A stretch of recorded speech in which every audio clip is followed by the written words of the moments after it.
अस्सलाम वालेकुम स्टूडेंट्स मुझे उम्मीद है कि आप खैरियत से होंगे, अच्छे से बायोलॉजी पढ़े होंगे। जी स्टूडेंट्स, मेरा नाम डॉक्टर फातिमा है और मैं आपको वर्ड टू वर्ड लर्निंग में खुशामदीद कहती हूँ।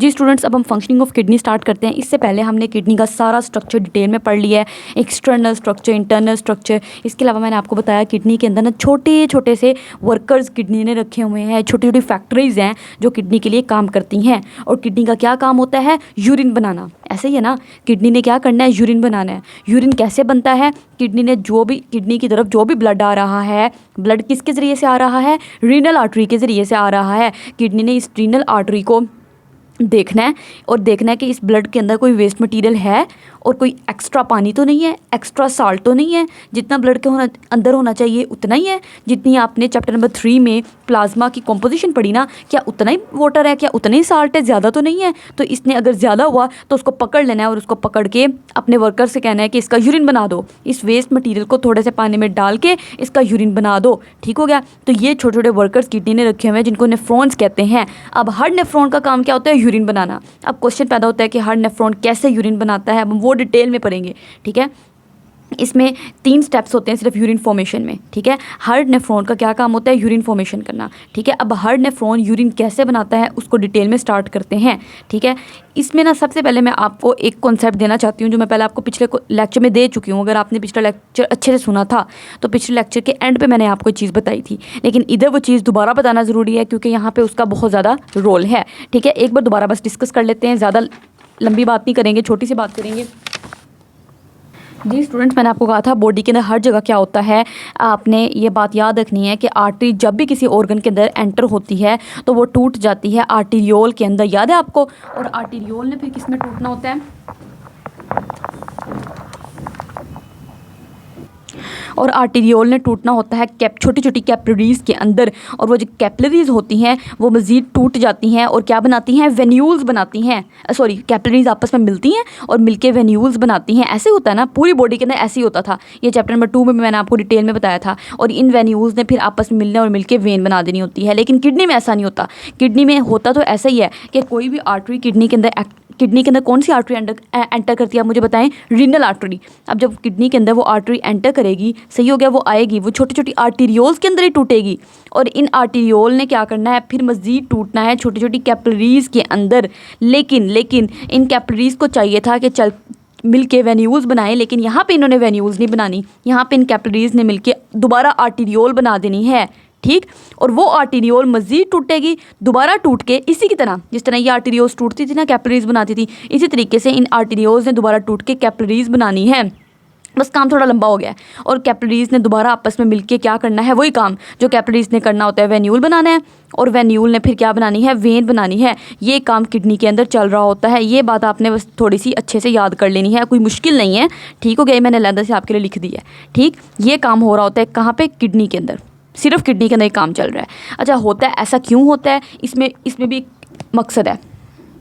जी स्टूडेंट्स, यहाँ से डायग्राम से समझ लेते हैं। मैं दोबारा क्या इतनी लंबी डायग्राम बनानी है? ये देखें, मैंने आपको बताया किडनी है, एक ऑर्गन है। ऑर्गन के अंदर कौन सी आर्टरी आई थी किडनी की तरफ? Renal artery. ये रीनल आर्टरी आ रही है। जैसे रीनल आर्टरी ऑर्गन के अंदर एंटर होती है वो आर्टीरियोल के अंदर डिवाइड हो जाती है। देखें, आर्टीरियोल के अंदर डिवाइड हो गई। ठीक, और मैंने ये आर्टीरियोल है, ये आर्टीरियोल है, सही है। ये रीनल आर्टरी समझ लो और ये समझ लो आर्टीरियोल है। आर्टीरियोल में डिवाइड होगी। फिर आर्टीरियोल्स ने मैंने आपको बताया छोटी छोटी कैपिलरीज़ के अंदर टूट जाना है। तो ये देखो, ये आर्टीरियोल गई और जाके छोटी छोटी कैपिलरीज़ के अंदर टूट गई। सही हो गया। अब क्या होता है, ये यहाँ पे ज़्यादा अच्छी डायग्राम बनी हुई है, यहाँ पे देख लेते हैं। ठीक है, किडनी के अंदर रीनल आर्टरी आई थी और रीनल आर्टरी, ये डायग्राम को आपको समझना ज़रूरी है, फिर ये आपको जो अभी हम टॉपिक स्टार्ट करने लगे हैं वो समझ आएगा। ठीक है, वो आर्टरी आर्टीरियोल में टूटी, ये वो आर्टीरियोल है। आर्टीरियोल छोटी छोटी कैपिलरीज बना देती हैं और कैपिलरी। अच्छा, अब ये जो आर्टरी किडनी के अंदर आई थी ना, इस आर्टरी के 2 मकासद थे। क्या 2 मकासद थे इस आर्टरी के? नंबर 1, ये जो किडनी, ये मान लो किडनी है, किडनी, ये जो रीनल आर्टरी किडनी की तरफ आई है, इस रीनल आर्टरी, एक तो आर्टरी है, आर्टरी के अंदर में ऑक्सीजनेटेड ब्लड होता है, तो इस आर्टरी के अंदर भी ऑक्सीजनेटेड ब्लड है, मतलब ऑक्सीजन और ग्लूकोज है। इसने किडनी के सारे सेल्स को ऑक्सीजन और ग्लूकोज देनी है, क्योंकि किडनी तो पूरी सेल से मिलकर बनी हुई है। Living organism are made of cell. दूसरा, इस आर्टरी के अंदर वेस्ट मॉलिक्यूल्स हैं, ये सारे छोटे छोटे वेस्ट मॉलिक्यूल पिंक कलर के मैंने बनाए हुए हैं जिनको यूरिया कहते हैं। याद है आपको, मैंने आपको पीछे भी जब डायग्राम बनाई थी तो हमने पिंक कलर के यूरिया मॉलिक्यूल्स बनाए थे। तो ये छोटे छोटे से वेस्ट मटेरियल हैं जो कि यूरिया है। अब इस आर्टरी के दो काम हैं, एक तो इस आर्टरी ने जो यूरिया है, गंदा मटीरियल है, वेस्ट मटीरियल है, इसको अपने में से निकाल देना, ख़त्म, ब्लड साफ़ करना है। वेस्ट मटेरियल मौजूद है ना ब्लड के अंदर, तो इसने किडनी को कहना है किडनी ये जो मैं ब्लड लेकर आ रही हूँ इसके अंदर वेस्ट मटेरियल है यूरिया, इसको साफ़ कर दो। तो इस आर्टरी के दो मकासद हैं, एक तो यूरिया को ब्लड से साफ़ करना, दूसरा इसके पास ऑक्सीजन और ग्लूकोज है, वो जो सेल्स पड़े हुए हैं उन सेल्स को ऑक्सीजन और ग्लूकोज देना। तो इस आर्टरी के दो काम हैं। सही हो गया। अब जब ये आर्टरी आई, अब इस आर्टरी के दो काम थे, आर्टेरियोल में टूटी, आर्टेरियोल ने कैपिलरीज बना दी। अब ये कैपिलरीज जब बना दी ना, तो इस लेवल पे क्या होता है, एट अ टाइम नेचर कहती है एक काम करो, एक वक्त में एक काम करो। एक वक्त में एक काम ज़्यादा अच्छे तरीके से हो पाता है एज़ कम्पेयर टू अब दो काम एक ही वक्त में कर रहे हो। ठीक है, तो यहाँ पे पहले जो होती है ना आर्टेरियोल, वो कहती है कैपिलरीज में डिवाइड होगी, तो कैपिलरीज कहती हैं कि पहले जो हमारे अंदर वेस्ट मटेरियल है यूरिया, उसको हम बाहर निकाल देते हैं, वो एक वेस्ट मटेरियल है। ठीक है, बाद में सेल्स को जाके ऑक्सीजन और ग्लूकोज दे देंगे। क्यों? क्योंकि आपको मैंने बताया इस आर्टरी के दो काम हैं, एक तो वेस्ट मटेरियल निकालना और दूसरा ऑक्सीजन और ग्लूकोज सेल्स को देना। तो ये कहती है पहले तो मेरे अंदर जो गंदा मटीरियल है इसको जल्दी जल्दी बाहर निकालो, मुझे कुछ हो रहा है। ठीक है, तो जल्दी से वो जो वेस्ट मटीरियल है यूरिया, उसको और यूरिया और अदर वेस्ट मटीरियल भी हो सकते हैं, ठीक है, उनको यहाँ पे निकाल दिया जाता है। अब यहाँ से उनको निकाल के इधर डाल दिया जाएगा। वो कैसे डाला जाएगा अभी हमने वही डिटेल में पढ़ना है। ठीक, अब क्या हुआ, जब ये हो गया, अब ये ब्लड साफ़ हो गया, लेकिन इस ब्लड के अंदर अभी भी ऑक्सीजन और ग्लूकोज है। इस ब्लड ने अभी सेल्स को ऑक्सीजन और ग्लूकोज नहीं दी। ठीक है, मैंने कहा था कि कैपिलरीज मिलके वेन्यूल्स बनाती हैं, लेकिन आपको पता होगा वेन्यूल्स जो होती हैं उनके अंदर तो डीऑक्सीजनेटेड ब्लड होता है।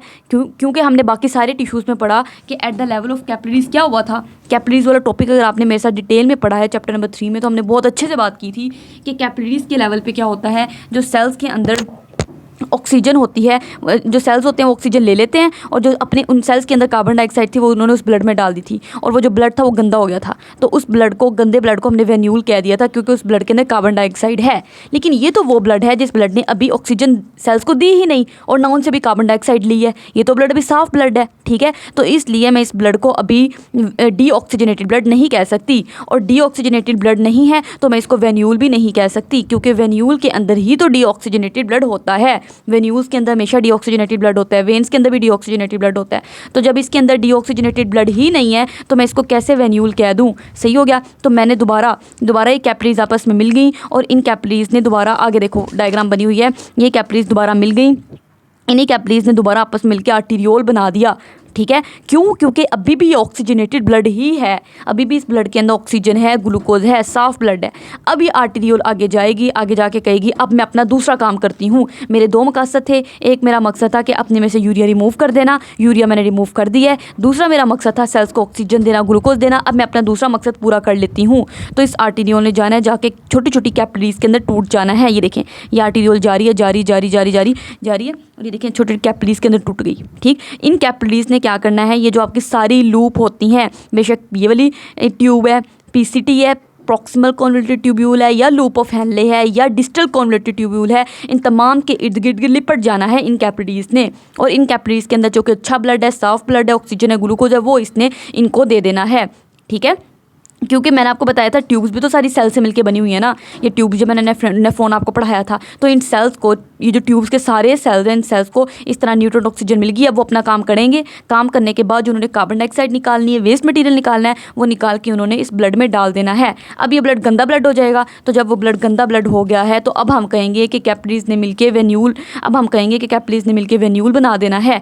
सही, और फिर सारी, ये देखें, और फिर ये वही कैपिलरीज अब सारी मिलके वेन्यूल बना देंगी, और वेन्यूल ने मिलके फिर एक वेन बना देनी है। ठीक, और ये वेन किडनी से बाहर निकल के चली जाएगी, और किडनी का गंदा ब्लड डीऑक्सीजनेटेड ब्लड लेकर दोबारा इंफीरियर वेना कैवा में चली जाएगी। याद है आपको, पीछे यही तो पढ़ा था। यानी कि रीनल वेन निकलेगी, वो जाके इंफीरियर वेना कैवा में अपना ब्लड डाल देगी, और इंफीरियर वेना कैवा हार्ट के अंदर ब्लड डाल देगी। तो इस तरीके से काम हो रहा होता है। अच्छा, अब ये बात आपको समझ आ गई। अब हम किडनी की फंक्शनिंग सही तरीके से स्टार्ट करते हैं। ये बात समझना आपको ज़रूरी थी, इसलिए मैंने आपको चीज़ समझाई है। ठीक है, अब आपको पता है ना कि ये कैपिलरीज कहाँ से आई हैं, आर्टीरियोल के टूटने से कैपिलरीज बनी हैं। और इन कैपिलरीज ने क्या करना है कि इन सेल्स को ब्लड ऑक्सीजन देनी है, ऑक्सीजन और ग्लूकोज देनी है। ठीक हो गया। अब हम देखते हैं, सबसे पहले वो कहते हैं कि नेफ्रॉन ने जो फंक्शनिंग करनी है, नेफ्रॉन का क्या काम होता है, यूरिन बनाना। ठीक है, पहले उसने हल्का सा ओवरव्यू दिया है। वो कहते हैं जो किडनीज होती हैं उन्होंने क्या करना है, control the chemical composition of blood, blood की जो भी कॉम्पोजिशन है वो किडनीज ने कंट्रोल करनी है। कैसे, जिस तरह किडनीज ने देखना है, ये किडनी बैठी हुई है, ठीक है, ये किडनी बैठी हुई है, ऐनक लगा के, मान लो ऐनक लगा के इंस्पेक्शन करेगी। क्या इंस्पेक्शन करेगी, ये देखेगी, मैं देखती हूँ ज़रा जो मैं ये जो ब्लड आ रहा है ना मेरी तरफ, उस ब्लड के अंदर कोई वेस्ट मटेरियल है, वेस्ट मटेरियल मैं ले लूँगी। उस ब्लड के अंदर एक्स्ट्रा वाटर, एक्स्ट्रा साल्ट है, मैं वो भी निकाल लूँगी। तो इस तरीके से ब्लड की जो एक केमिकल कंपोजिशन होनी चाहिए, जो हमने चैप्टर नंबर 3 में पढ़ी थी कि ब्लड के अंदर इतना प्लाज्मा होना चाहिए, प्लाज्मा के अंदर इतना पानी होना चाहिए, इतनी प्रोटीन होनी चाहिए, इतने साल्ट होने चाहिए, वो इसने मेंटेन करनी है, उससे ज़्यादा कम ना हो। ठीक है, किडनी ने क्या काम करना है, वेस्ट मटेरियल ब्लड से ले लेना है। ये ब्लड से वेस्ट मटेरियल पकड़ लिया और पकड़ के क्या किया, उसको यूरिन बना दिया, उसको थोड़े से पानी में घोल दिया और उससे यूरिन बना दिया। ये काम यूरिन फॉर्मेशन का 3 स्टेप्स में होता है। पहला स्टेप जो होता है इसको प्रेशर फिल्ट्रेशन कहते हैं। मैं आपके लिए एक आसान डायग्राम इसमें बना देती हूँ। जी स्टूडेंट्स, मैंने आपके लिए डायग्राम बना दी है।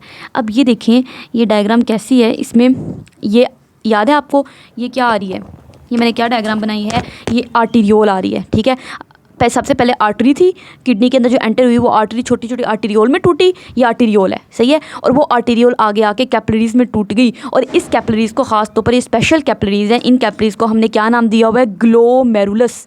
मैंने आपको ग्लो कर रही हैं, चमक रही हैं, ग्लोमेरुलस कैपिलरीज हैं। ठीक हो गया। और फिर ये कैपिलरीज दोबारा मिलके आर्टीरियोल बना देंगी, तो ये दोबारा आर्टीरियोल है। अच्छा, अब होता क्या है, जब ब्लड आ रहा है आर्टीरियोल के ज़रिए से, इन कैपिलरीज के अंदर ब्लड आ गया। ठीक हो गया। अब जब यहाँ पे ब्लड आएगा ना, तो ये ब्लड यहाँ पे ये ग्लोमेरुलस कैपिलरीज जो है ना, मैं इसको थोड़ा जूम करके यहाँ पे बनाती हूँ। हमने पढ़ा हुआ है जी स्टूडेंट्स, अब यहाँ से ब्लड होता यहाँ पे आ गया। ठीक है, अब जब ग्लोमेरुलस कैपिलरीज के अंदर ब्लड आता है ना, ब्लड का यहाँ पे प्रेशर बहुत हाई होता है। ठीक है, यहाँ पे ब्लड का प्रेशर बहुत हाई होगा।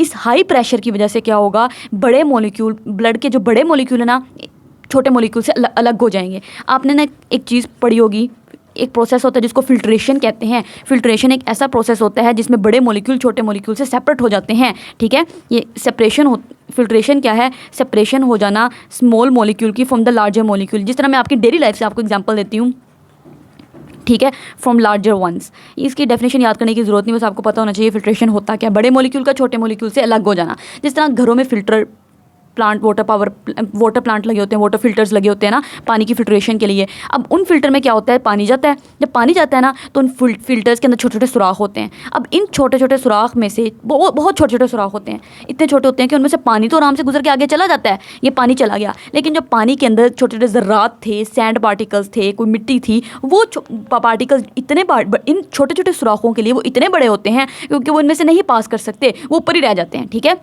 तो इसमें क्या हुआ कि देखो छोटे छोटे पार्टिकल जो थे, जो बड़े बड़े पार्टिकल हैं, छोटे छोटे पार्टिकल वो सारे अलग हो गए, पानी अलग हो गया, सही हो गया। तो ये फिल्ट्रेशन ही है ना, फिल्टर हो गया पानी। ठीक है, तो वो जो रेत के सारे ज़र्रात थे, वो जो ऐसे पार्टिकल्स थे, फजूल पार्टिकल्स, वो सारे ऊपर रह गए और साफ़ पानी बिल्कुल नीचे आ जाता है। तो वो पानी फिर लोग पी लेते हैं। ठीक है, तो ये फिल्ट्रेशन, यही फ़िल्टर करता है। तो यहाँ पर भी यही काम है। इसी तरीके से घर में लड़कियाँ ख़ासतौर पर, जब वो आपके घर में जो चाय छलने के लिए होती है, ये चाय पुनने के लिए होती है, जिसको क्या कहते हैं इंग्लिश में तो स्ट्रेनर कहते हैं, अब आप अपनी ज़ुबान में उसको छलनी कह लो, पोनी कह लो, कुछ भी कह लो, जिससे आप चाय को स्ट्रेन करते हो। ठीक है, अब वो स्ट्रेनर जो होती है, ऐसे करके उसमें से जब चाय गुजारते हैं ना, तो पत्ती ऊपर रह जाती है, चाय नीचे चली जाती है। तो पत्ती ऊपर रह गई ना, तो इसको भी इसने भी फ़िल्टर किया है, तो ये भी एक तरह का फ़िल्टर ही है, इसने चाय को फ़िल्टर कर दिया है। ठीक है, तो पत्ती के जो बड़े बड़े मॉलिक्यूल थे वो ऊपर रह गए, और जो साफ़ चाय थी, जो लिक्विड था, वो नीचे चला गया। तो ये इसी तरीके से यहाँ पे ये जो ग्लोमेरुलर कैपिलरीज़ हैं, ये भी स्ट्रेनर की तरह एक्ट करती हैं। जिस तरह छलनी होती है, उसी की तरह इन्होंने एक्ट करना है। इस छलनी, ये जो ग्लोमेरुलर कैपिलरीज होती हैं, इनके अंदर सुराख होते हैं। ठीक हो गया। आपको पता है कैपिलरीज का कैसा स्ट्रक्चर होता है, याद है आपको? अगर ये कैपिलरी है तो कैपिलरी के अंदर ऐसे करके एंडोथेलियल सेल्स लगे होते हैं, ऐसे करके, ठीक। और इधर इधर इधर सुराख होते हैं, इधर थोड़ी थोड़ी जगह होती है। तो जो चीज़ें होती हैं, ये जो अंदर ब्लड फ्लो कर रहा होता है, तो ब्लड के अंदर से चीज़ें जो फ्लूइड वगैरह निकल के जाना होता है, वो यहाँ से निकल के जाता है, यहाँ से, यहाँ से निकल के जा रहा होता है, जो सेल्स के दरम्यान में थोड़ी थोड़ी जगह होती है। लेकिन अल्लाह ताला ने यहाँ पे जो कैपिलरीज रखी ना, ये ऐसी स्पेशल किस्म की कैपिलरीज हैं कि इनके जो एंडोथीलियल सेल्स हैं ना, इनके अंदर भी अल्लाह ताला ने सुराख रख दिए हैं, ठीक है, ताकि अच्छे तरीके से चीज़ें यहाँ से फ़िल्टर हो जाएँ। अब यहाँ पे जो ब्लड आ गया, ठीक है, वो ब्लड बहुत अंडर हाई प्रेशर है। उस हाई प्रेशर की वजह से क्या होगा, यहाँ से जो छोटे छोटे मॉलिक्यूल्स होंगे, बस वो बड़े बड़े नहीं, बड़े बड़े मॉलिक्यूल्स ऊपर ही रह जाएंगे, ठीक है। जो छोटे छोटे मॉलिक्यूल्स होंगे वो यहाँ पे फ़िल्टर होके वो यहाँ पे आ जाएंगे। किसके अंदर आ जाएंगे, ये जो कप शेप स्ट्रक्चर है जिसको हमने बोमैन कैप्सूल कहा था, उसके अंदर आ जाएंगे, ठीक हो गया। ये ब्लड था, सही हो गया। ये सपोज कर लो मेरी ग्लोमेरुलर, हाथ मेरा जो है ना ग्लोमेरुलस कैपिलरीज है ऐसे करके, तो ठीक है, ये ग्लोमेरुलर कैपिलरीज है। और ये मान लो एक सेल है, ये दूसरा सेल है, तीसरा सेल है, सेल के दरमियान भी जगह है, और ये सपोज कर लो इनके अंदर भी सुराख हुए हैं, ठीक है। तो और इसके अंदर ब्लड फ्लो कर रहा है, तो ये जो ब्लड है, इस ब्लड के अंदर जो बड़े बड़े मॉलिक्यूल होंगे, बड़े बड़े मॉलिक्यूल कौन कौन से होते हैं, बड़े बड़े सेल, ब्लड के अंदर प्रोटीन होती हैं, ब्लड सेल्स होते हैं, याद है आपको, red blood cell, white blood cell, platelet, ये सारे बड़े बड़े मॉलिक्यूल हैं। प्रोटीन याद है आपको, प्लाज्मा में हमने पढ़ी थी कौन कौन सी, globular protein, fibrinogen protein, albumin protein, ये सारे बड़े बड़े मॉलिक्यूल है, ये नहीं नीचे जाएंगे, ये ऊपर ही रहेंगे। और क्या होगा, जो अंदर छोटे छोटे मॉलिक्यूल्स होंगे वो सिर्फ इन सुराखों में से निकल के नीचे की तरफ चले जाएंगे, और नीचे ऐसे करके, ठीक है। और नीचे की तरफ कहाँ पे चले जाएंगे, वो इसमें चले जाएंगे कप शेप स्ट्रक्चर में, जिसको बोमैन कैप्सूल कहते हैं। जी स्टूडेंट, अब यहाँ पे जो फ्लूइड आया है फ़िल्टर होके, वो जो फ्लूइड है यहाँ पे मान लो ये सारा, ठीक है, इसके अंदर सिर्फ छोटे छोटे मॉलिक्यूल्स हैं, बड़े बड़े मॉलिक्यूल्स ऊपर ही रह गए हैं। क्यों? क्योंकि सेल्स के दरमियान में ऑब्वियसली जो सुराख थे वो बहुत छोटे छोटे सुराख थे, उसमें से बड़े बड़े मॉलिक्यूल नहीं गुजर सकते थे। जिस तरह मैंने आपको ये बताया, मुझे खुद ही बताएं, ये अगर मेरा ग्लोमेरुलस है, मैंने आपको ग्लोमेरुलस दिखाया हुआ है, इसमें से बड़े बड़े मॉलिक्यूल क्या इतनी इतनी सुराखों में से गुजर के चले जाएंगे नीचे? ये मेरी उंगलियों के दरमियान में सिर्फ जो स्पेस है इतनी सी स्पेस होगी या इससे भी कम होगी, तो इसमें से सिर्फ छोटे छोटे मॉलिक्यूल ही गुजर के जा सकते हैं, बड़े बड़े मॉलिक्यूल ऊपर ही रह जाएंगे, ठीक है। इसलिए ये आपकी बुक में एक एक बात लिखी हुई है, मैं अपने से कोई बात नहीं बता रही, ठीक है।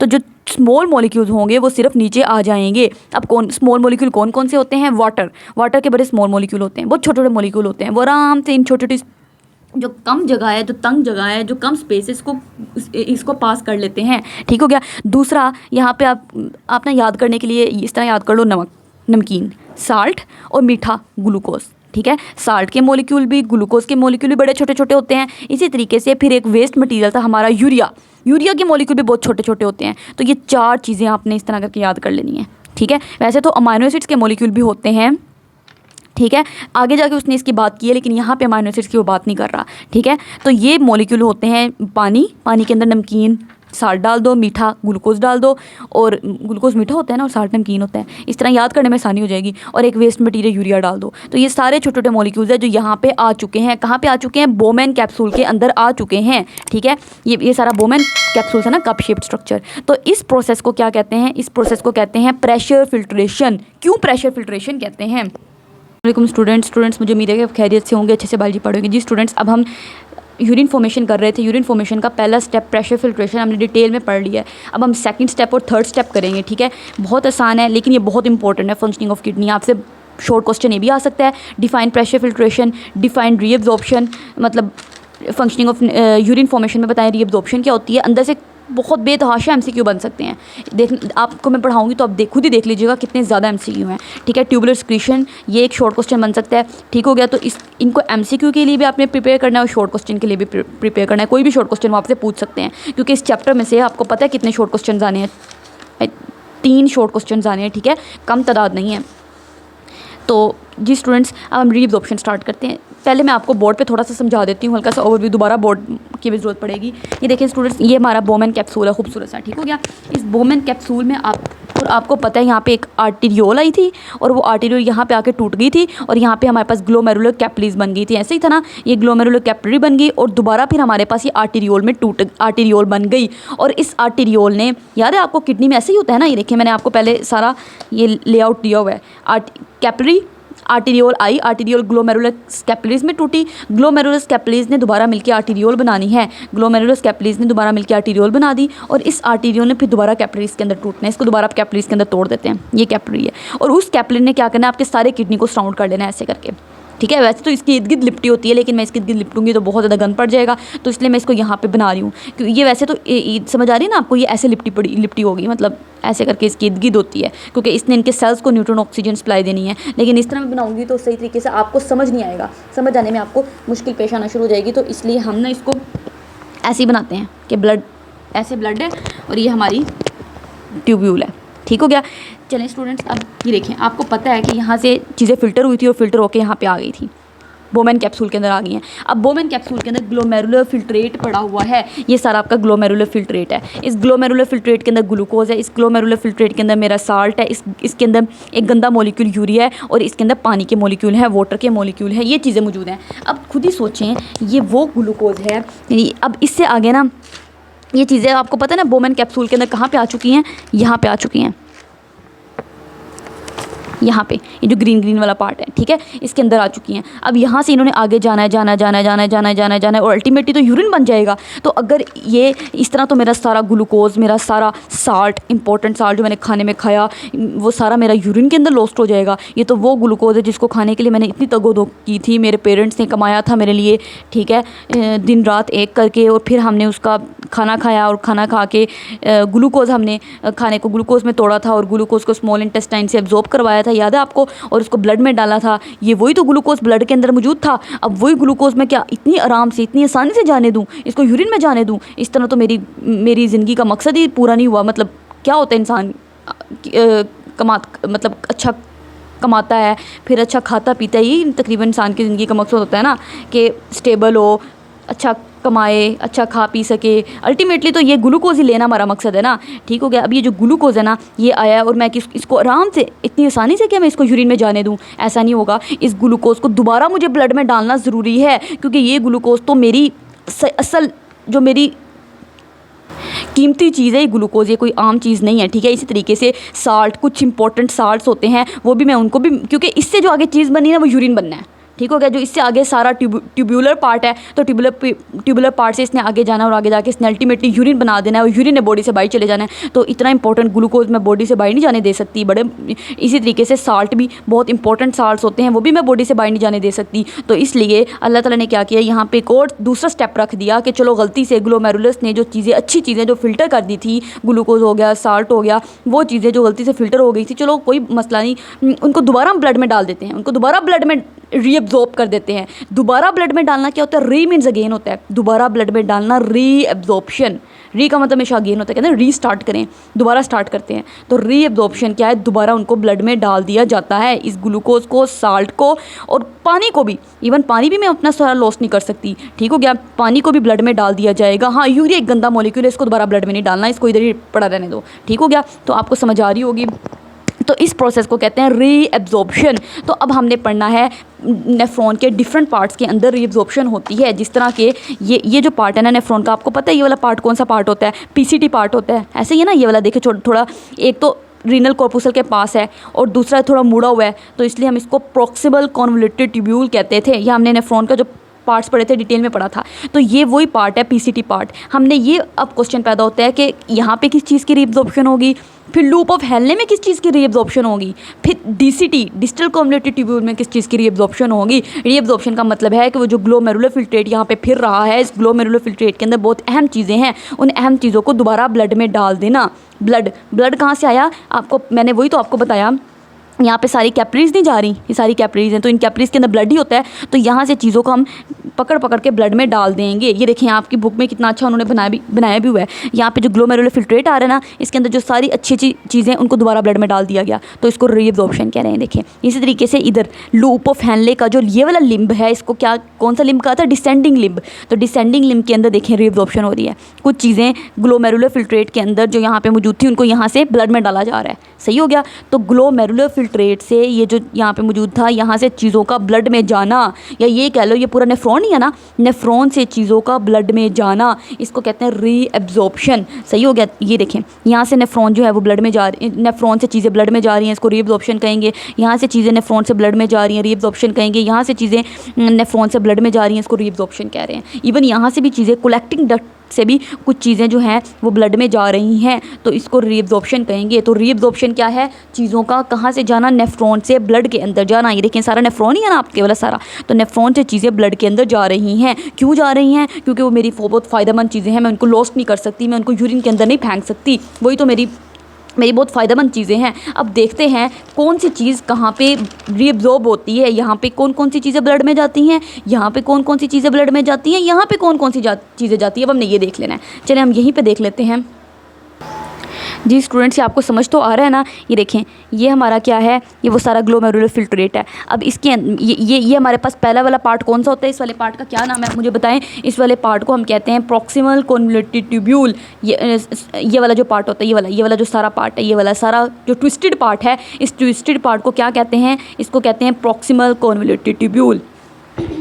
इसी तरीके से जो दूसरा ये यू शेप्ड पार्ट है, इसको कहते हैं loop of Henle. Loop of Henle का ये वाला जो होता है, इसको क्या कहते हैं, नीचे की तरफ जा रहा है, तो मैंने डिटेल में पढ़ा हुआ है, इसको कहते हैं डिसेंडिंग लिम्ब।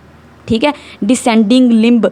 ठीक, और ये ऊपर की तरफ जा रहा है, तो इसको कहते हैं असेंडिंग लिम्ब। ये ऊपर की तरफ असेंड कर रहा है, चढ़ रहा है, इसको कहते हैं असेंडिंग लिम्ब है लूप ऑफ हेनले का, लिम्ब बाजू को कहते हैं। और ये हमारे पास आखिरी पार्ट जो था, आपको पता है डिस्टल कन्वोल्यूटेड ट्यूब्यूल, DCT था।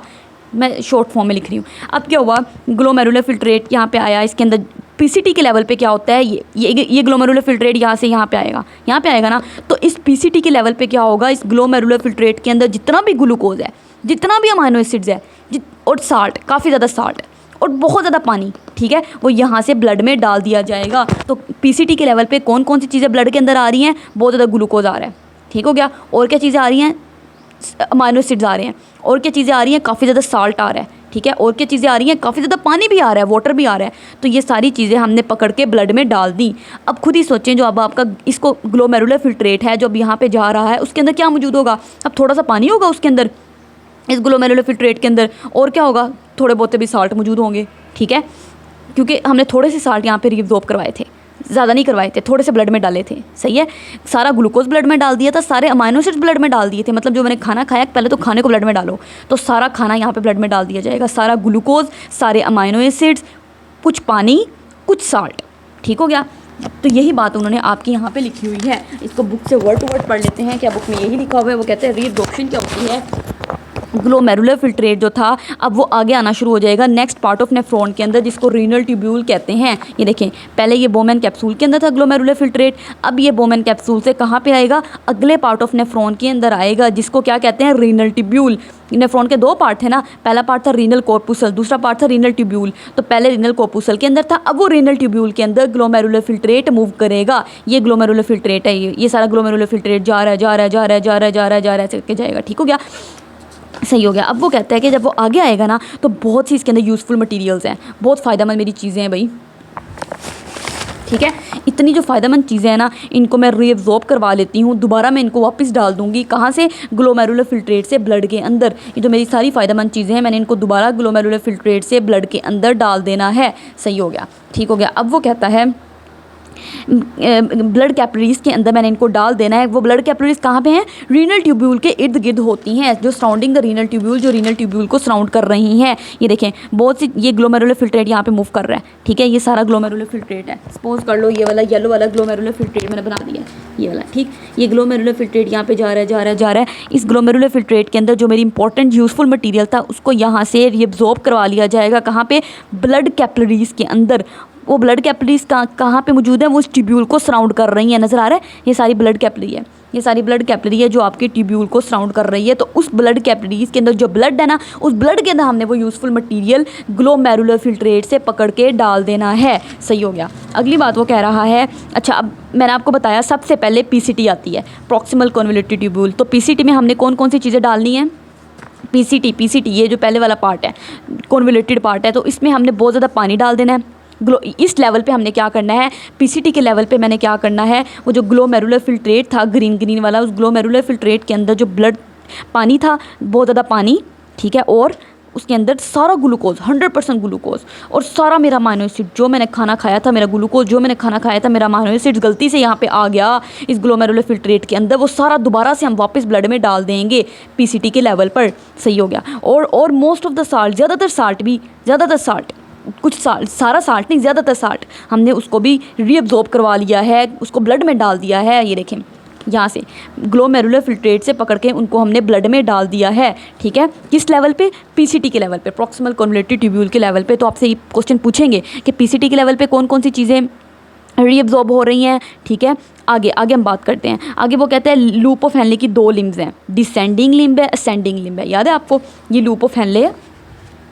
ये डायग्राम में क्यों इतना अच्छा लग रहा है, डायग्राम कैमरा में नहीं आ रही तो हम यहाँ से देख लेते हैं। ये देखिए लूप ऑफ हेनले है, इसका ये वाला डिसेंडिंग लिम्ब है और ये वाला असेंडिंग लिम्ब है, ठीक हो गया। तो इस डिसेंडिंग लिम्ब से पानी, याद रखना है पानी, यहाँ से वाटर, ठीक है, यहाँ से वाटर की रीअब्जॉर्प्शन होगी और असेंडिंग लिम्ब से साल्ट की रीअब्जॉर्प्शन होगी। बड़ी इंपॉर्टेंट बातें हैं, बार बार पूछेंगे आपसे एमसीक्यू में।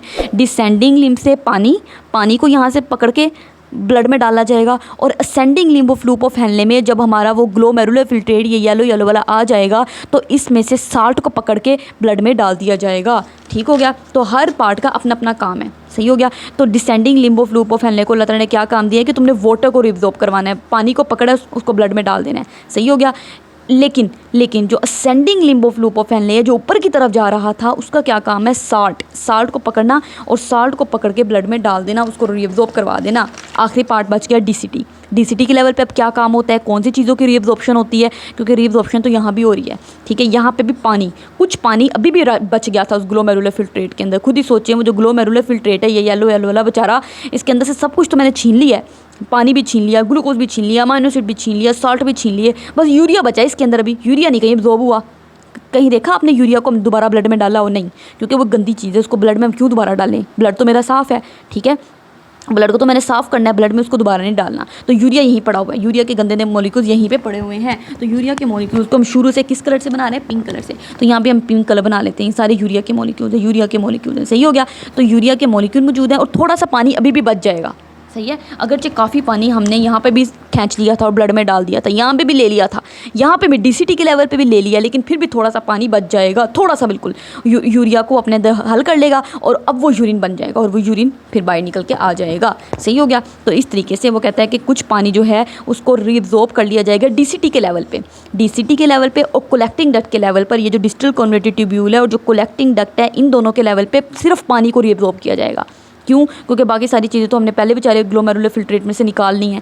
ग्लोमेरुलर फिल्ट्रेट समझ आ रही है, जो इसके अंदर मूव कर रहा है, ये सारा ग्लोमेरुलर फिल्ट्रेट है, लिक्विड सा, ठीक है। अभी मैं उसको यूरिन नहीं कह रही, मैं उसको यूरिन ग्लोमेरुलर फिल्ट्रेट को तब कहूँगी जब वो यहाँ पे आ जाएगा, जब उसमें से सब कुछ मैं निकाल चुकी हूँ, अब वो बेचारा यूरिन बना है, सही हो गया। तीसरा पार्ट है ट्यूबुलर सिक्रीशन। ट्यूबुलर सिक्रीशन में क्या होता है, देखें इसमें क्या हुआ, यहाँ पे मटीरियल, यहाँ पे ब्लड आया था, ग्लोमेरुलस के अंदर आया था ब्लड, लेकिन ग्लोमेरुलस से ब्लड फिल्टर होकर यहाँ पे भी आया था और जो मेरा वो वेस्ट मटेरियल था वो तकरीबन बोमैन कैप्सूल के अंदर आ गया था। लेकिन अभी कुछ वेस्ट मटेरियल ऐसा भी था जो नहीं आया था, जो दोबारा आर्टीरियोल के अंदर वापस चला गया था, क्योंकि ज़रूरी नहीं है ना 100% काम हो। तो सारा वेस्ट मटेरियल यहाँ से इस ब्लड से फिल्टर होकर बाहर नहीं आया था, कुछ वेस्ट मटेरियल अभी भी इस ब्लड के अंदर चला गया है, इस ब्लड के अंदर अभी भी वेस्ट मटेरियल थोड़ा थोड़ा घूम रहा है, थोड़ा बहुत, ज़्यादा नहीं, ठीक हो गया। तो अब क्या किया जाएगा, तीसरे स्टेप में क्या किया जाएगा, वो जो वेस्ट मटेरियल मौजूद है ब्लड के अंदर, उस वेस्ट मटेरियल को यहाँ से यहाँ पे मूव करवाया जाएगा, सही हो गया।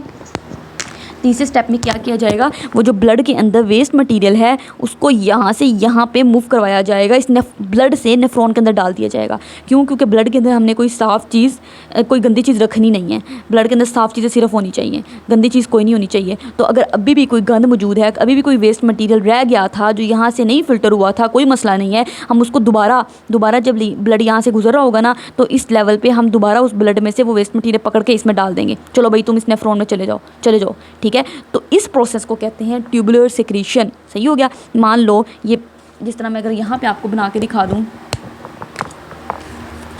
सपोज कर लो ये वाला एक गंदा सा वेस्ट मटीरियल मौजूद था, ये वाला, ये ब्लड है मेरा, ठीक है। सपोज कर लो ये ब्लड है, ये वाला, इस ब्लड के अंदर एक गंदा वेस्ट मटेरियल था, ये वेस्ट मटेरियल है इस ब्लड के अंदर, ये गंदा सा वेस्ट मटेरियल आई जा रहा है आई जा रहा है। तो इस वेस्ट मटेरियल को दोबारा आप इधर से पकड़ के इसमें डाल दो, इसमें डाल दो, इसमें डाल दो, ठीक है। तो ये जो प्रोसेस हो रहा है इसको कहते हैं tubular secretion. Tubular secretion, tubule के अंदर, ये जो मेरी ट्यूब्यूल हैं इनके अंदर हमने वेस्ट मटेरियल को स्क्रीट करवा दिया है। कहाँ से? ब्लड से।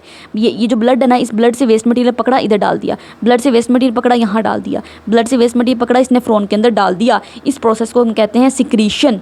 सिक्रीशन हो रही है ना, ट्यूबुलर सिक्रीशन, खास तौर पर ट्यूब्यूल्स के अंदर सिक्रीशन हो रही है। ट्यूब्यूल के अंदर हम चीज़ों को स्क्रीट कर रहे हैं, खारिज कर रहे हैं। कहाँ से? ब्लड से।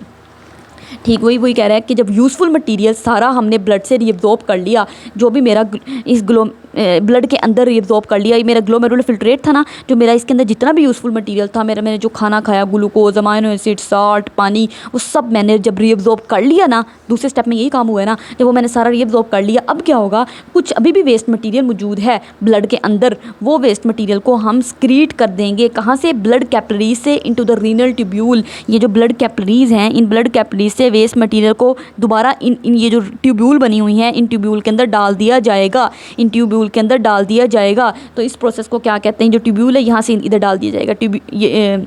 ये जो मेरी ब्लड कैपिलरीज है, ब्लड कैपिलरीज से इन ट्यूब्यूल के अंदर उस वेस्ट मटेरियल को ऐसे करके फेंक दिया जाएगा, ठीक है। क्योंकि सारा इसमें, क्योंकि इसने तो अल्टीमेटली यूरिन के अंदर ही चले जाना है ना, तो जो वेस्ट मटेरियल ब्लड के अंदर मौजूद है वो इसमें डाल दो, ताकि ब्लड भी साफ़ हो जाए, ठीक है, और वो वेस्ट मटेरियल भी बॉडी से बाहर निकल जाए। ठीक हो गया। ये जो प्रोसेस है ना, ये एक्टिव ट्रांसपोर्ट है। इस प्रोसेस में एनर्जी चाहिए होती है, ठीक है। वो कहते हैं ये एक्टिव ट्रांसपोर्ट प्रोसेस होता है, इस प्रोसेस में एनर्जी रिक्वायर्ड होती है। ये बात आपने याद रखनी है कि ये जो ब्लड से मैं वेस्ट मटेरियल को पकड़ के इस ट्यूब्यूल के अंदर डाल रही हूँ, ये जो प्रोसेस है ना, इसमें एनर्जी की ज़रूरत थी। तो इस प्रोसेस को कहते हैं एक्टिव ट्रांसपोर्ट, ठीक है। और ये जो प्रोसेस है इसका नाम क्या है? Tubular secretion. वही बात जो मैंने आपको बताई, स्टेप का नाम क्या है? Tubular secretion. सही हो गया। अब वो कहता है पहला स्टेप पहले स्टेप का क्या नाम था? Pressure filtration. दूसरे स्टेप का क्या नाम था? रीअब्जॉर्प्शन। तीसरे स्टेप का नाम था ट्यूबुलर सिक्रीशन। तो वो कहते हैं रीअब्जॉर्प्शन का प्रोसेस भी हो गया, ट्यूबुलर सिक्रीशन का प्रोसेस भी हो गया। अब जो मेरा, ठीक है, सारे प्रोसेस हो गए। अब जो मेरा ट्यूब्यूल के अंदर फ्लूइड घूम रहा है, उसको भी हम ग्लोमेरुलर फिल्ट्रेट कह रहे हैं, ठीक है। लेकिन वो जैसे जैसे वो आगे की तरफ जाएगा ना, फिर हम उसको यूरिन कहेंगे। ठीक हो गया। तो वो कह रहा है अब वो जो ग्लोमेरुलर फिल्ट्रेट मेरी रीनल ट्यूब्यूल के अंदर मौजूद है, अब मैं उसको यूरिन कहूँगी। कब? जब तीनों स्टेप हो जाएंगे। जब दूसरा स्टेप जो कि रीअब्जॉर्प्शन था वो भी हो गया, और तीसरा स्टेप जो कि ट्यूबुलर सिक्रीशन था वो भी हो गया। सही है। अब इन दोनों स्टेप होने के बाद जो ग्लोमेरुलर फिल्ट्रेट मेरी रीनल ट्यूब्यूल के अंदर मौजूद होगा, ठीक है, उसको मैं अब यूरिन कहूँगी। अब ये यूरिन बना है।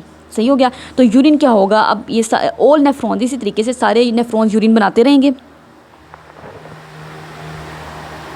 जी स्टूडेंट्स, वही बात कह रहा है कि इसी तरीके से हर नेफ्रॉन ने अपना अपना थोड़ा थोड़ा यूरिन बना दिया, ठीक है। और वो यूरिन बना के कहाँ पे डाल दिया? इन कोलेक्टिंग डक्ट के अंदर डाल दिया। सही है। ये देखें कोलेक्टिंग डक्ट है, ये कोलेक्टिंग डक्ट के अंदर डाल दिया। इसी तरीके से एक और नेफ्रॉन यहाँ पे है, उसने भी अपना यूरिन बना के इस कोलेक्टिंग डक्ट में डाल दिया। इधर भी कोई नेफ्रॉन होगा, वो भी अपना यूरिन इस कोलेक्टिंग डक्ट के अंदर डाल देगा। तो इस कोलेक्टिंग डक्ट ने, अब ये सारी कोलेक्टिंग डक्ट्स जमा होंगी और ये जमा होकर इस यूरिन को कहाँ पर ले जाएंगी? याद है आपको? ये सारी कोलेक्टिंग डक्ट यहाँ से निकलती हैं और इस यूरिन को रीनल पेल्विस के अंदर ले जाया जाएगा, जो खाली जगह थी, ठीक है। अब रीनल पेल्विस से फिर यूरिन इस ट्यूब के ज़रिए से, जिसको यूरेटर कहते हैं, बॉडी से बाहर, ये किडनी से बाहर आ जाएगा, ठीक है। फिर यूरेटर से आपको पता है वो यूनी ब्लैडर के अंदर आएगा। यूनी ब्लैडर जिस तरह के दिखा दूँ, ये यूरेटर है, यूरेटर से उसने यूरिन ने फिर यूनी ब्लैडर के अंदर आना है, यूनी ब्लैडर से एक ट्यूब यूरिथ्रा के ज़रिए से फिर बॉडी से बाहर आ जाना है। ये बात उसने यहाँ पर लिखी हुई है। वो कह रहा है कि सारे नेफ्रॉन का यूरिन जो है पहले तो वो कोलेक्टिंग डक्ट में ही जाता है, लेकिन यहाँ पे उसने कोलेक्टिंग डक्ट वाली बात स्किप कर दी है। वो कहता है वो अल्टीमेटली तो उसने रीनल पेल्विस के अंदर ही आना है ना, तो रीनल पेल्विस के अंदर आ रहा है। फिर रीनल पेल्विस से ये यूरिन कहाँ पे जाएगा? यूरेटर्स के ज़रिए से यूनी ब्लैडर के अंदर चला जाएगा, और यूनी ब्लैडर के अंदर ये आपका यूरिन स्टोर हो जाएगा। फिर जब यूनी ब्लैडर आपका भर जाएगा, ठीक है, ये यूनी ब्लैडर, इस यूनी ब्लैडर के अंदर यूरिन स्टोर हो जाएगा। फिर जब ये आपका भर जाएगा यूनी ब्लैडर, फिर दुनिया का कोई भी आप काम कर रहे हो, इसने एमरजेंसी बॉडी के अंदर एक नाफज कर देनी है, चलो भाई जाके मुझे खाली करके आओ, ठीक है। तो फिर पर्सन यूरिनेशन के लिए टॉयलेट में जाएगा और जाके इसको एम्प्टी करेगा यूनी ब्लैडर को। सही हो गया। तो वही बात यहाँ पे लिखी हुई है, यूनी ब्लैडर जैसे फिल हो जाता है, यूरिन को यूरिथ्रा से बॉडी से बाहर निकाल दिया जाता है। तो ये सारा प्रोसेस हमने पढ़ लिया। फिल्ट्रेशन का प्रोसेस क्या था? याद करें, फिल्ट्रेशन का प्रोसेस था जिसमें चीज़ें हमने ब्लड से कहाँ पे डाली थी? नेफ्रॉन के अंदर डाली थी। ये नेफ्रॉन था, नेफ्रॉन के अंदर डाली थी। फिर दूसरा स्टेप हुआ रीअब्जॉर्प्शन।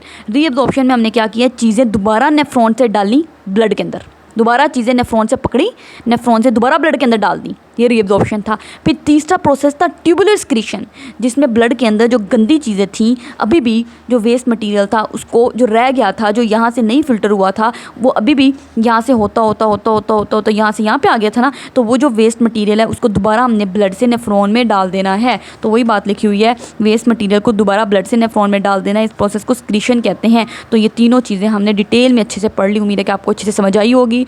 अगले लेक्चर में आपसे मुलाकात होती है।